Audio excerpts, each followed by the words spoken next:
Seahawks fans, wherever you may be. Welcome back for another edition of the Seahawks Playbook podcast. Join your host, Bill Alvstad, and co-host, sports writer and football analyst Keith Myers, as we talk Seahawks football.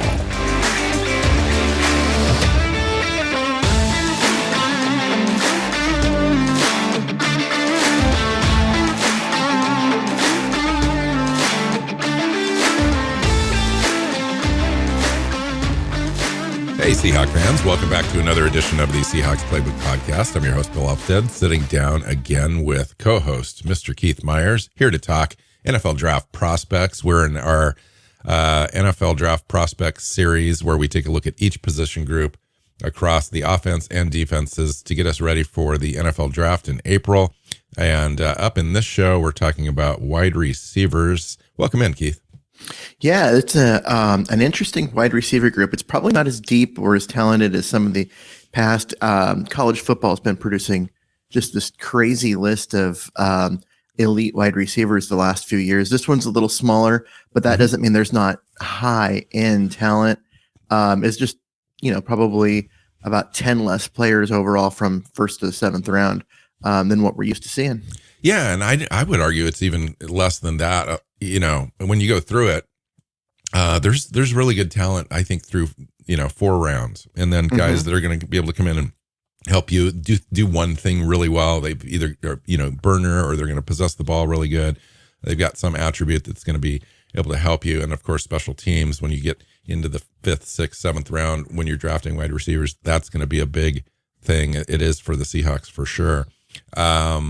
Yeah, it's interesting. I found overall that this position group as a group is probably, the 3rd or 4th best talented position group in the draft. It's, like you said, in the past couple of years, it's been the number 1 most talented position group. This year, it looks like pass rushers are really stacked up. The quarterback position group, at least at the top 4 or 5 quarterbacks, is better than any quarterback that was taken in the previous draft, I think. There's other position groups I think that are pretty deep. Linebacker, for example, I thought is a pretty deep class this year. Okay, wide receivers. What do you got? What do you want to talk about? Well, let's start off with a couple of coaching changes that have happened in Seattle. Where Canales, the quarterback's coach, has moved on. He is that became official. Yep. He's now the offensive coordinator for the Bucks. Yeah, Tampa, which is going to be, that's interesting. He's going to get a chance to go down and do that. But of course, he gets the Tom Brady-less Bucks. So I have a question for you. So one of the underlying stories in this is that, yes, he moved on. He was a quarterback coach for Seattle, very well thought of in Seattle, worked closely with Geno Smith over the last 3 years, specifically last year in that starting role, really kind of helped Geno through that season. He moves on into an offensive coordinator spot. Usually those guys have a hand in who they want to kind of operate their offense. Is there a chance that the Tampa Bay Buccaneers could get into the Geno Smith game as far as a offseason prospect to watch for them as we move through the free agency period here? It might be, because they're a team that Brady has moved on, is retired. He's out of the league. And so they're going to want to, find his replacement. But at the same time, they were pretty bad last year. Part of that was Brady showing his age a little bit. But, their defense, they've taken a lot of talent hits. And so I don't know if they're going to want to invest in a 34-year-old quarterback. But, they might, because they might be like, hey, look, this is a guy that we can get. We can get relatively cheap to other, starting level quarterbacks with experience. And it'd be similar to what they were paying Tom Brady. Yeah, because Brady always takes less, just to help his team put a quality team around him. And so getting a guy like Geno in there at the similar spot would fit, and it would allow them to have some prospects moving forward of being, competitive. Yeah, I agree. And it depends on, where they think they're at with their roster. If they're going to blow it up, this would be an opportunity to do that, reset the salary cap, get younger, faster, et cetera, go with a younger quarterback, possibly, or at least less expensive than Geno probably will end up being. I would think that connection there would put them in play anyway for possibly acquiring Geno in free agency and giving the Seahawks something to think about as far as competition for him. I really don't see a huge market developing for him, which is good news for the Seahawks. Everyone seems to think when you go look at all of the lists where quarterbacks might land this offseason, Geno's never really in the conversation about moving from one team to another, even though he's an unrestricted free agent. So that might be something to watch. I don't think it's going to be significant, but we'll see. The other guy that moved on was Aaron Curry. People may not realize that he was kind of deep on the Seattle coaching roster as an assistant to an assistant on the defensive side of the ball with linebackers, and he was went out and interviewed with the Pittsburgh Steelers for their linebacker position and linebacker position coach, and was able to get that job. So congratulations to him. And that's a good job, a jumping off point if you want to become a defensive coordinator down the road. Pittsburgh does a good job of producing linebacker talent and always being really good there. And so teams look to Pittsburgh as a place, to find coaching talent. So it was a good job for him. It's especially notable in that he doesn't have any ties to that coaching staff. So he went and kind of just earned it, basically, showed that he could do it in Seattle and proved to them during the interview process that he was a guy that they wanted. And in the NFL, a lot of it's usually through networks, and people hire someone that they know that they've worked with and that kind of stuff. But he didn't really have that connection. Who was their longtime defensive coordinator? Keith Butler, right? Keith Butler from the Seahawks. Now they've got another Seahawk linebacker in Aaron Curry that is primed to move up the ranks with them. So good for them. Yeah. Okay, so let's get to the meat and potatoes of the show. Wide receivers, prospects we're looking at in the NFL draft. We'll try to focus on a few that are might be in play for the Seahawks. We know that we're taken care of currently at the wide receiver number 1 position and number 2 position with DK Metcalf and Tyler Lockett. But that third spot, that third, fourth, fifth wide receiver is always in flux. It seems like we've been trying to solve that third wide receiver spot with some continuity over the years. We've drafted a few players. We've brought a few veterans in. Nothing seems to really stick. Derek Young kind of emerged last year, would definitely be in play for a guy that's going to compete for that spot next year. But it seems likely that Seattle is going to bring in another young, talented wide receiver out of this draft. And I'm sure we'll probably mention his name in this show. Well, and they kind of need to. I mean, you look at right now. You're saying they've got 2 guys, and then a revolving door of people behind them that never seem to step up and really produce. But on top of that, I mean, you look at guys like Lockett's getting a little older and more expensive, and that doesn't mean that the team's going to want to move on from him anytime soon. But there's a possibility, the older the players get, the more likely they are to be injured. And so having another guy that they feel can step into that role would be a very good idea. So, as you were talking, I was just thinking, yeah, you're absolutely right. And we've talked about that before, the Tyler Lockett situation. He's 31, I believe.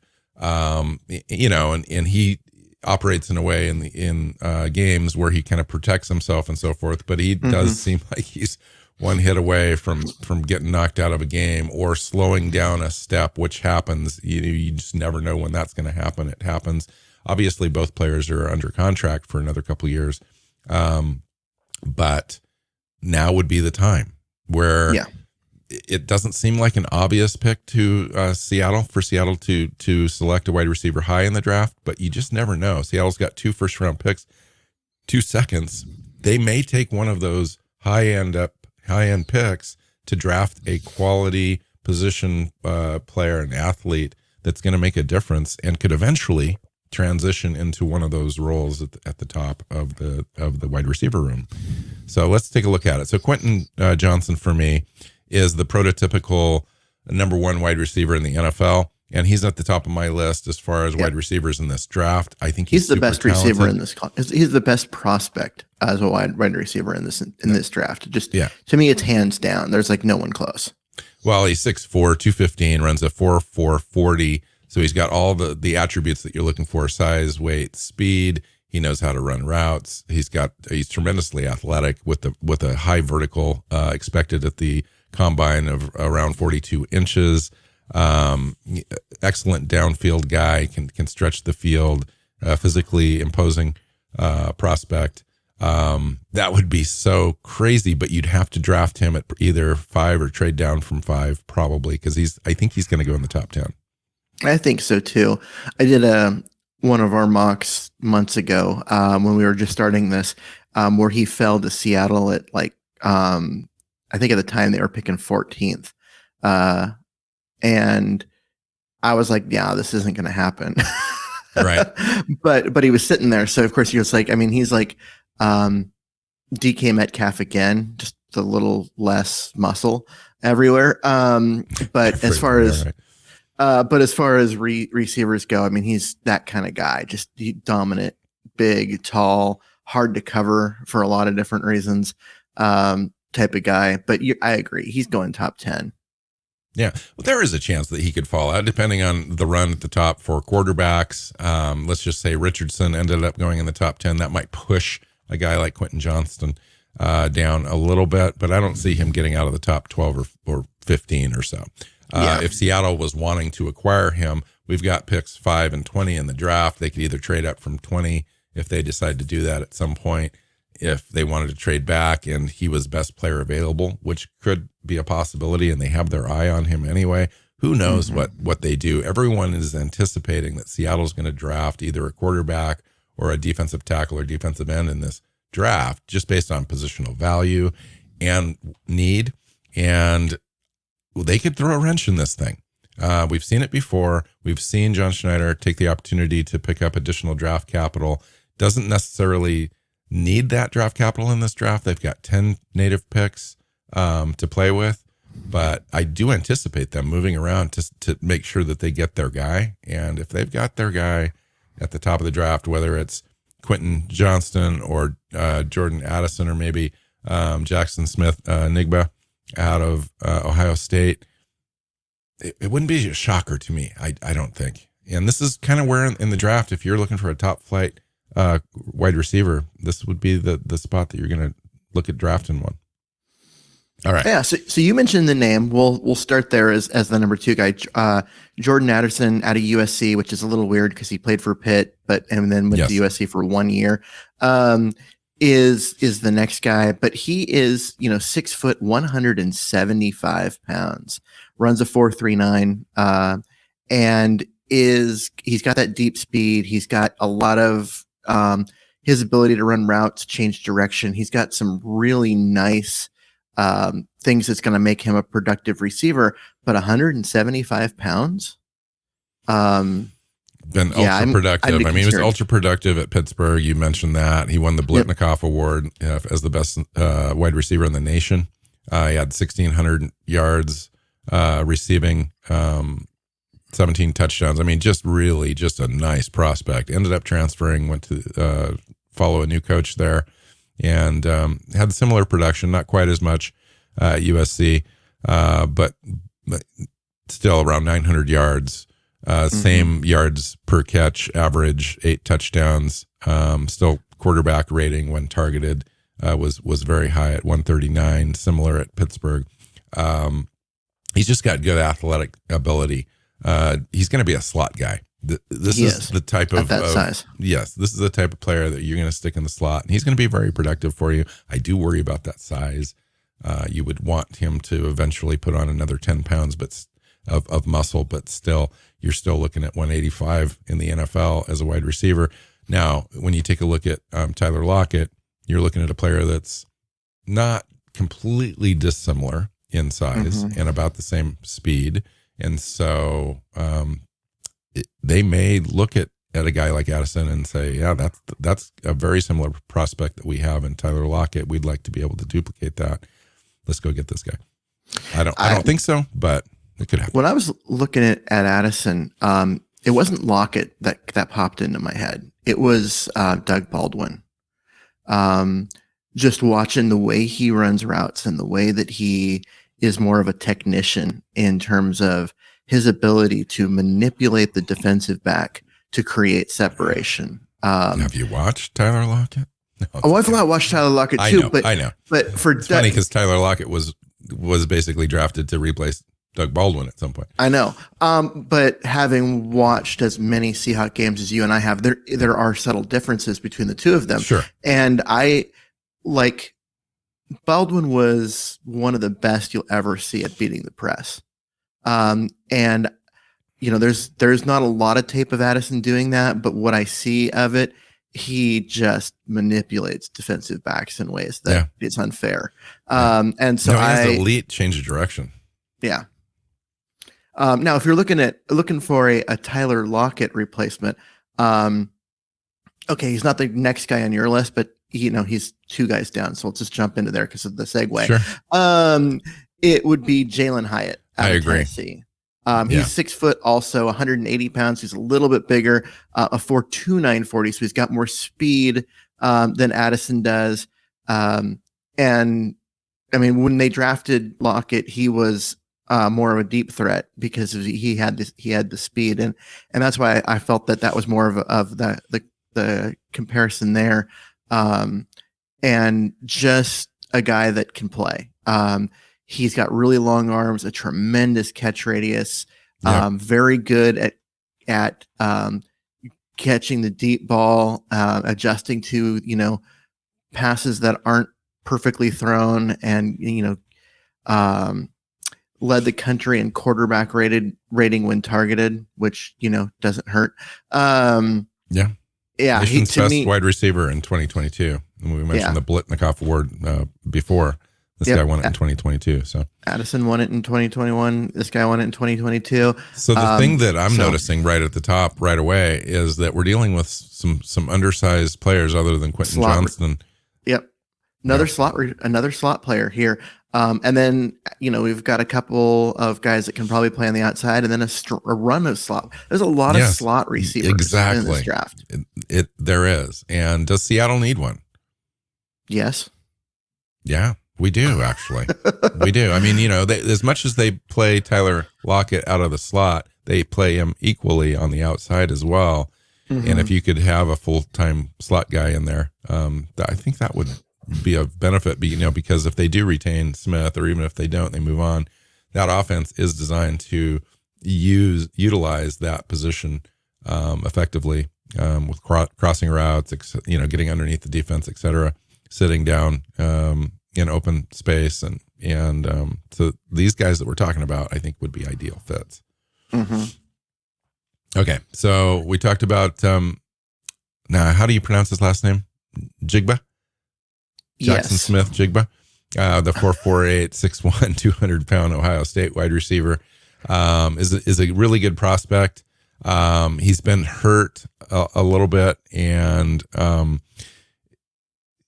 he's been kind of the third wide receiver on those deep wide receiver rosters at Ohio State, and he's still been really productive.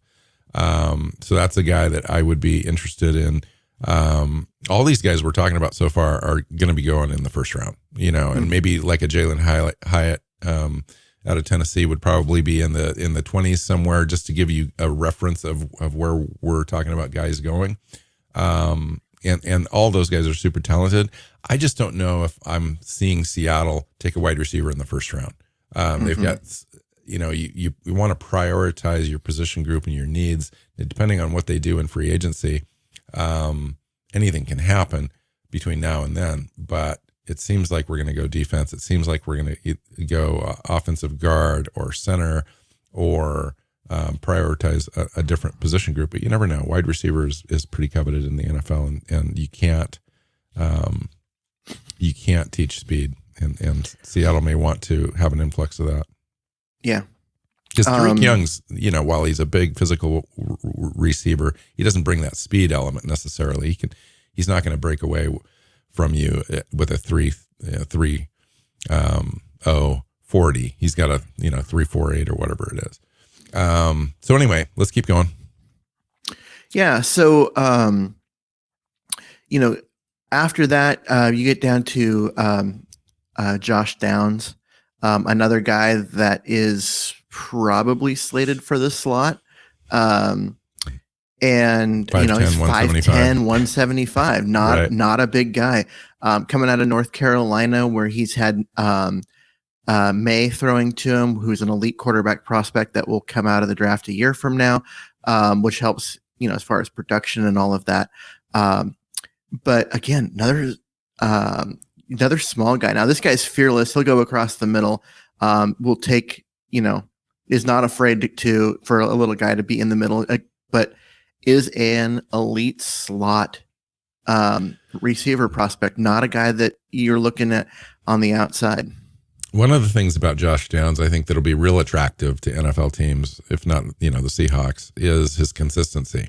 Over 4 years, very productive, 1,000-yard seasons each of those 4 seasons. I think that's a real testament to his ability to adapt to different quarterbacks and be their guy in the offense. That speaks volumes to NFL teams where you're looking for a guy that's not just a one-off guy. And a lot of teams will look for that production to validate, a player. One of the other guys there, I think Zay Flowers out of Boston College. A lot of folks like Zay Flowers. He's 5'9", 182, runs 4.37. A lot of fast, small guys in this draft at the top. And I'm not exactly sure what that does to the draft class as far as pushing players down a little bit. That's what I was saying. Like it's not a bad draft class. I don't want to say that, but it's not the elite position group that it's been in the past few drafts, because you've got talent, but they're smaller guys. They're guys that are going to play in the slot. They're not, a guy that you're going to stick out on the boundary and have them just dominate as an X out there. And that's fine. I mean, you need a variety of players, but the guys on the outside tend to be more coveted. Yeah. And that's why I think that you're going to see fewer wide receivers in round 1 than you normally would, and you're going to start to see them get picked up in the second, third round. That's where a lot of this talent's going to go, because teams aren't going to, they're not going to spend a first round pick on a slot receiver for the most part. I mean, Seattle picked up Lockett in round 2, so it's definitely a situation where kind of watch that. These guys are going to slide a little further than you'd think. Let's talk about some number 1, number 2 body types, if we can, and focus on those type of wide receivers. And those guys are going to go, like you said, between the 2nd and 4th or 5th round. And there's quite a few of them. They don't do anything completely special, but these guys are pretty talented and may fit what Seattle's looking for as a third option. Keyshawn, is it Bootle? Boot? Sure. There's no L. Something like that. I know, right? LSU, 6 foot. I think it's Bout. 205, runs a 4.40, very good hands, does everything pretty solid, has great cutting ability, gets an open space. He's got a little bit more to him on his body type, so he has an opportunity to be a diverse wide receiver, operating some in the slot, but he can also go outside for you and challenge boundaries. He'd be a guy that I think Seattle might take a look at, and you'd be talking, mid-second round type player with him. And then Rashee Rice, everyone's talking about Rashee Rice. Again, 6 foot, 200 pounds. He's not going to overwhelm you with the size, but he can add a little bit of weight there and muscle. And, but I don't know if he's special per se. He runs a 4.45 40. He's been productive at SMU, but they run some weird, funky stuff there as far as getting their wide receivers open and so forth. So he would have to spend a little bit of time learning NFL offenses and so forth. Yeah, I mean, people are gonna. If you're looking for a number one and you start scanning this list, one of the names you're gonna come to as you go down a little bit is going to be Cedric Tillman. Agreed. And this is the second Tennessee wide receiver that you're going to run into. But what you're going to see when you start looking at is he runs a 4.5 40, and you can see that on the tape. He's not a guy that's going to overwhelm defensive backs. He's tall at 6'3", and runs reasonably good routes, but he doesn't look like he's going to be a guy that's going to be special on the outside. He could be productive. He's definitely not a number one. You need to put him opposite someone who's going to take all the attention on the defense. But he's a guy that looks like he could be a productive NFL receiver. Just possession he's more of a wide two. receiver. Yeah. And I agree. I think this is a great number, like 3 option. If Seattle was in the market for a wide receiver, you could pick this guy at the top of the 3rd round. Seattle's got a pick there. It would make sense to draft a wide receiver in this area of the draft, and he would be a guy I think would be on Seattle's radar. Started more productive in 2021, a little less productive in 2022, had some injuries and so forth that he was working through.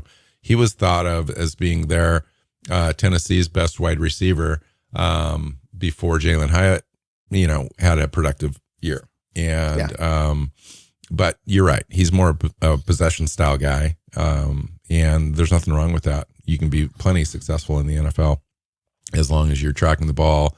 You're a strong wide receiver. You can out position your cornerback counterparts and safeties and so forth.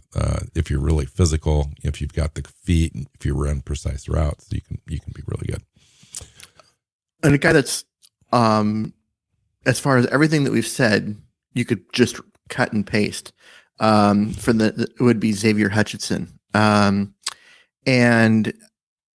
yeah, I mean, 6'3", 4'5", runs decent routes, but isn't going to overwhelm anyone with, athletic traits, any of that kind of stuff. Will be productive at the next level, but not dominant in the same way that, some other guys have been. Probably 3rd round prospect. I mean, like, can you do a verbal cut and paste here? I mean, the interesting thing about this guy is he was super, super productive. Iowa State of all places, isn't that where Brock Purdy went to and played it in college? Anyway, he in 2021 he had 83 catches, 990 yards. Not a great per catch average, but nonetheless, you were your quarterback's safety blanket a lot. And then in as a junior in 2022, he had 12 games, 107 catches, 1,171 yards. So super productive, size, length, but not the speed. Yeah. So it's interesting with that Iowa State, right? Because they had Brock Purdy was their quarterback. The running back went first, or was the first pick taken the first running back taken off the board last year by the Jets, Bryce Hall. Yep. And now Hutchinson here. That's an interesting group of talent at a school like Iowa State of all places. Yeah. To have right. have that kind of trio at such a little school. One of the most interesting and intriguing prospects for me in the middle rounds, and you might get this guy at the back end of the 3rd. It could be a 4th round guy, is Dontavian Wicks out of Virginia. He's got all the size and speed that you would want out of the position. 6'2", 212 pounds, runs a 4.4 40 projected. Really productive player for them over a couple of seasons. When you talk about balance and route running ability and to be able to high point the ball and strong hands, all those things that wide receiver rooms in the NFL love, he's got. Now, I don't know why a guy like this wouldn't go a little higher. I'm not sure where his drawbacks are. We'll see how he goes through in the combine. This is a guy with the attributes that you're looking for. When you take a look at the combine, that you hear, riser in the draft and big boards and so forth. Dontavian Wicks, he could maybe go a little earlier than some boards, if you're doing mock drafts, would indicate at this point.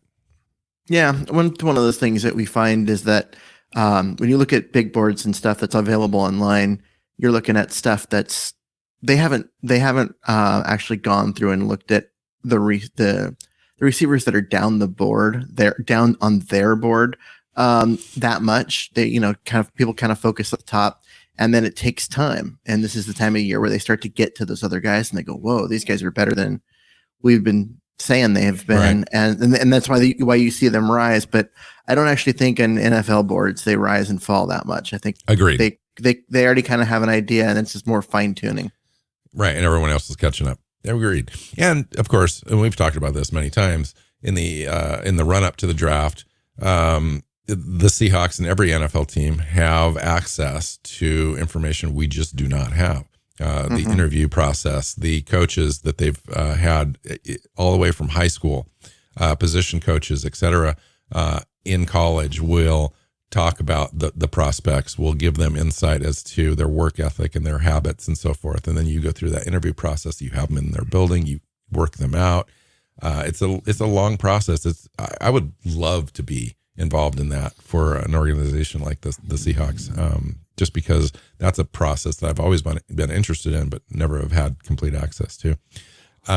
We skipped over a few prospects, and we're talking about guys like Nathaniel Dell. Everyone's talking about Nathaniel Dell. I just don't know that he has the body type to hold up in the NFL, and I don't know if Seattle would be interested in that. Parker Washington, another 6 foot player that runs a mid 4.4 40 that might be intriguing to them. Marvin Mims, Tyler Scott.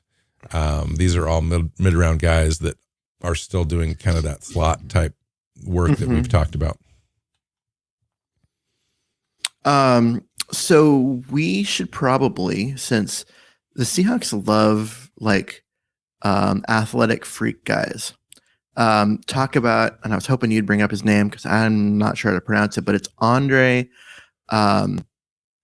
Isavias. Yeah. We'll go with that. Yeah. He was at the Senior Bowl. Yeah. Guy, his college was Princeton, of all places, but he's a 6'3" wide receiver that runs a 4.29, likely going to be the fastest player at this year's combine.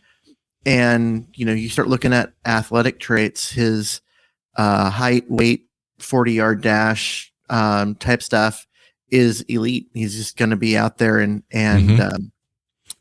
people are going to take notice. And it's kind of the DK Metcalf situation where people will look at, he wasn't great productive and that kind of stuff. But then you look athletically, there's no reason for him not to be. And so teams will take a shot on him. It's interesting. A guy like that, ends up at a place like Princeton. There's a reason why he ended up in Princeton, whether it's academic or whether he just didn't have any offers from anywhere else. We just don't know. I don't know at this point. But he is what he is. And so I understand when he showed up at the Senior Bowl, guys like Jim Nagy were just raving about him as far as his work ethic, his ability to run smooth routes. He was one of the best route runners at the Senior Bowl, very much well thought of in the interview process and so forth. So this is definitely a name to watch in the middle rounds as a player that may. I don't know if it's going to be middle rounds. Really? I think it's going to be like at this point in the year, pre-combine, a lot of people were looking at DK Metcalf as a 4th or 5th round guy. He went in second round, and a lot of it was he impressed in interviews, and he had a combine that was crazy too. And then his combine was freaking insane, right? And so it just became a matter of someone was gonna take a chance on him, and I say take a chance just simply because he didn't have the collegiate production. Whereas a guy like this, he's got the college production, just not against elite, talent. But then he went to the Senior Bowl and did fine. And so, I look at this as more of a situation where you've got this super athlete, and it may take a year to develop them, to get them to kind of the nuances of stuff. But it's hard for a guy that talented physically to fail if he's got the work ethic. And from all accounts, this guy's got the work ethic to make it happen. I would say we could probably talk about 10 more prospects in this show, and I think that we should maybe just talk about one or two. I'll bring up my guy, and maybe it's the same guy. This is a guy that showed up at the Senior Bowl, and everyone was going, wow, this is the best wide receiver talent-wise at the Senior Bowl. And it was Michael Wilson out of Stanford. that nobody really had heard about or paid attention to at all. And the reason being is that as a freshman, he saw action in 12 games. He had 14 receptions, 126 yards. In 2019, he had 12 games, 56 catches. That was his most productive year as a sophomore, 672 yards and 5 touchdowns. As a junior, he played in 4 games because of injury, 19 catches. As a senior in 2021, he played 5 games, had 19 catches. And as a 5th-year senior, he played in 6 games, had 27 catches. So not a lot of production at a guy that went to Stanford in the Pac-12. He's on everyone's under everyone's radar. 6'2", 216 pounds, though, runs a 4.49. Not incredibly fast, but he's a guy that everyone saw at the Senior Bowl that was running these very precise routes, and he had tremendous body control, and he was able to high point the ball and really get open against all the corners and safeties at the Senior Bowl on a regular basis, and people were taking notice. And so he's a guy that I would imagine other NFL teams, as you had mentioned earlier, have him clearly on their radar, but when teams go to the Senior Bowl, they're looking for affirmations, essentially. What did they see on film at Stanford for the last three or 4 years against this guy? Well, he didn't have a lot of production. So at the Senior Bowl, somebody like this really does help himself. Yeah, I mean, he's a guy that, because he didn't have the production, but he didn't have production because Stanford, were not able to recruit at all during the COVID because of all the restrictions the local county had put on them. And so the talent around this guy was awful. And so, you're on a team that's that bad, you kind of go under the radar. But man, he showed up at the Senior Bowl and everyone's all of a sudden be like, oh, we missed this guy because he looked really good. So you wanted to talk about one. I wanted to bring up one more. And that would be A.T. Perry out of Wake Forest. He's 6'5". He's an interesting body type. 195 pounds. Not the greatest route runner. In fact, he's got a fairly limited route tree. The only knock on him for me is he's 24 in October. Yeah, I know. But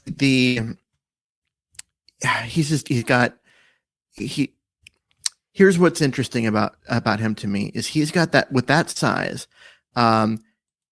he can get deep on guys even if he doesn't create a lot of separation. And we saw that in the second Super Bowl and now the name slipped to my mind, the one in 2014 where he had the massive first half, and then they had New England had to completely change their defense around the guy because Seahawks finally got this guy involved. He's that kind of buddy type, the one that Seattle seems to always try and find someone who can do those things, and be a contested catch specialist, a red zone target, and that kind of stuff. And that's just kind of where I saw him, and why he was interesting to me was because the Seahawks have had a bunch of those guys that don't look like they're going to be all that special athletically, other than their height, but then they stick around because Pete Carroll's clearly looking for something in a guy like that. So the interesting thing about A.T. Perry at 195 pounds is he operated from a mentally a place of physicality, which is interesting to me. So he runs a 4.48. If you can add 10 pounds of muscle on this guy and get him up to 205, maybe 210 at 6'5", eventually, he would be a type of a player for me that you would probably have to go get in the 4th round, but he may not be ready to play in the NFL when he first comes into the league. And that's the scary part about me because, you've got a 4th round wide receiver. He's got these attributes that are coveted in the NFL. And if you cut him, he might not make it to the practice squad. But he clearly needs a year, I think, of seasoning in order to be able to come into the NFL and make a difference, at least for me. And so you may, that may be a wasted pick for me.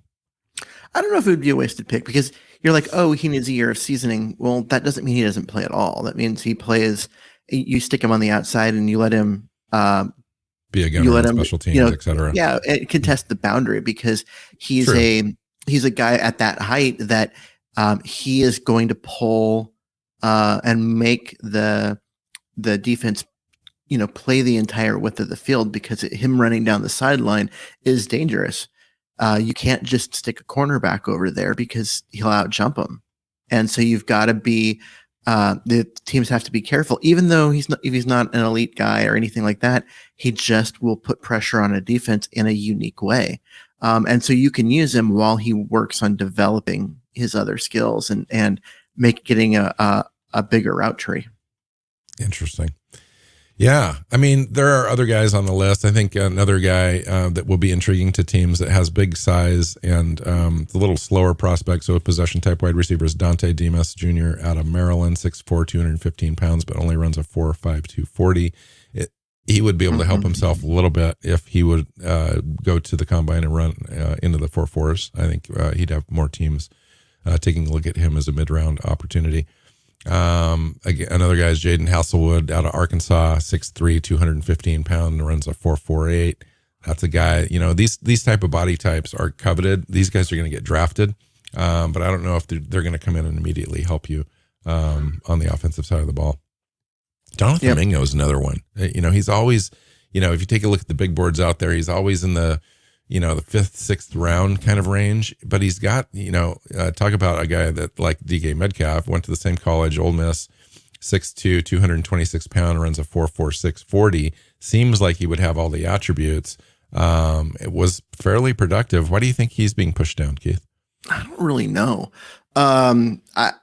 Honestly, not a guy that I've watched a ton of, and I see him as a guy that's probably going to go higher than where I see him on boards. But at the same time, I haven't studied him enough to really come in and be like, pound the table. Yes, this guy's underrated. I don't know him that well. I haven't either. But then, if you are looking for kind of a later round, like someone to take a flyer on, look at Tyler Scott, the wide receiver out of Cincinnati. A 4.3 40, 4.29. I mean, really fast, short guy. Again, another slot receiver at 5'11", 185.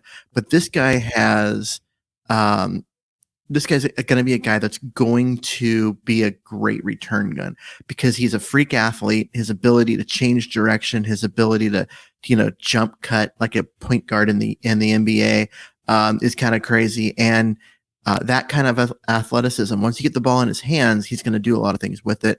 I think, and he's got great speed. So I think he's going to be one of those guys that's going to return kicks, return punts while he develops a little bit more dynamic route tree. But he's clearly got the athleticism to run a very complete route tree. I agree. So if you're in an NFL ball club and you're looking for a slot receiver, but you don't want to spend high in the NFL draft to do that, you can get this guy in the 4th round. He would be a great find. He made Bruce Feldman's freak list coming in at, his number 53 overall prospect on his list. And that was due to the fact that he has impressive strength for his size. Squatted 600 pounds, did 16 reps at 225 pounds, maxed out at 345. Clearly a strong guy at 5'9.5", 185 pounds. You want a player like that, even if you're operating in the slot, that's not afraid to block for you as well. Some of those players, especially a third wide receiver in the NFL, that's your primary job, is to create running lanes and make sure your wide receivers out in the flat have opportunities to run after the catch. So something to watch there. I think that's it for me. We could keep going. I mean, the list, you're going to have another 10 guys probably drafted in the NFL, but we could be here for an hour talking about all these guys. And when you get deep into the draft, I think we end up losing people just because you're a little wonkish when you're talking about all these guys.